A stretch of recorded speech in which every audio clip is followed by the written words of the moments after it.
Real estate sector ने बीते 4 साल में अपने अस्तित्व को बचाने के लिए कड़ा संघर्ष किया है। पिछले साल सरकार ने फंसे प्रोजेक्ट्स के लिए 25,000 करोड़ का स्टेट फंड SWAMIH जारी किया, जिसके बाद उम्मीद थी कि अब घर खरीदारों की हर मुश्किल दूर होगी, लेकिन ऐसा नहीं हुआ। एक तो पहले ही ये फंड केवल मुनाफा दे सकने वाले प्रोजेक्ट्स के हाथ में आना था, दूसरा कोरोना ने इस योजना को फीका कर दिया। दरअसल कोरोना से पहले 4,58,000 फंसे फ्लैट्स को पूरा करने के मकसद से सरकार ये फंड लाई थी। SBI कैब की अगुवाई में अधूरे प्रोजेक्ट्स को दिए जाने वाले इस फंड में शर्त ये थी कि ये उन्हीं प्रोजेक्ट्स को मिलेगा जो इस रकम से पूरे भी हो जाएं और बाद में पैसा भी लौटा दें। लेकिन कमजोर बाजार में इस शर्त पर खरा उतरने वाले प्रोजेक्ट्स के सामने ग्राहकों को खोजने की कड़ी मशक्कत थी। ऐसे में 25,000 करोड़ के इस फंड से अभी तक केवल 8,767 करोड़ रुपए ही बांटे गए हैं। ऐसे में जरूरत है कि सरकार अब स्वामी के साथ साथ निजी प्रोजेक्ट्स मैनेजमेंट कंसल्टेंसी कंपनियों को भी फंसे प्रोजेक्ट्स को बाहर निकालने के लिए कम दरों पर कर्ज देने का इंतजाम करे। सरकार ने एक बहुत अच्छा इनिशिएटिव लिया जहां पे 25,000 करोड़ रुपए का स्वामी फंड क्रिएट किया गया। बट सिर्फ एक इनिशिएटिव से सारा प्रॉब्लम्स दूर नहीं होंगी।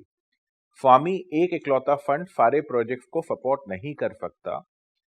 इसमें सरकार को या गवर्नमेंट अथॉरिटीज को ऑल्टरनेट मैकेनिज्म्स देखनी पड़ेंगी कि दूसरे निजी AIF प्लेयर्स के साथ भी इन्वेस्ट करके पैसे को इन स्ट्रेस प्रोजेक्ट्स को प्रॉब्लम से बाहर निकाला जाए।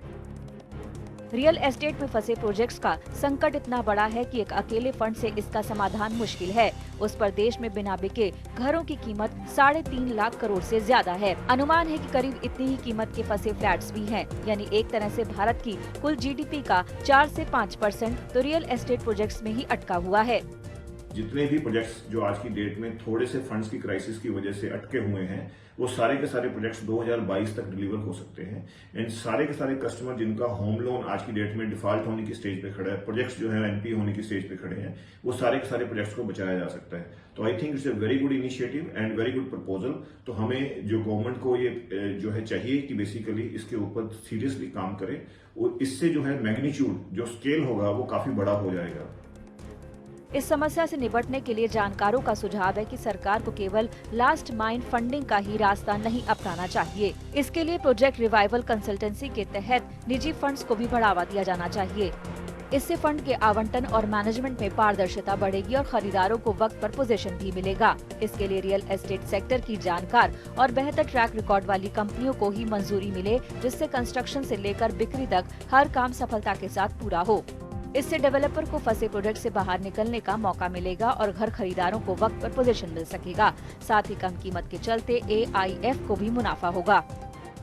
प्रोजेक्ट रिवाइवल कंपनीज हैं, अगर उनको सरकार फंड अवेलेबल कराती है AIF या किसी और मेथोडोलॉजी के थ्रू, वो ना ही सिर्फ प्रोजेक्ट के में फंड रेज करने में ध्यान देंगी, बल्कि प्रोजेक्ट को कंप्लीट करके उसको सेल करके मार्केट करके कस्टमर्स को डिलीवरी भी दिलवा पाएंगी। इन सब मेथोडोलॉजी से कहीं ना कहीं सारे स्टेक होल्डर्स को बेनिफिट मिलेगा। इस तरह की पहल ग्रेटर नोएडा अथॉरिटी ने तो शुरू कर दी है। प्राधिकरण अटके प्रोजेक्ट्स को NCLT से खरीदेगा। हालांकि वहां भी प्राधिकरण ये ध्यान रखेगा कि अगर कोई प्रोजेक्ट बाजार कीमत से कम पर बेच रहा है तो उसे खरीदार वो खुद से पूरा करे। इसमें प्राधिकरण को मुनाफा होगा और ग्राहकों का घर का सपना पूरा होगा।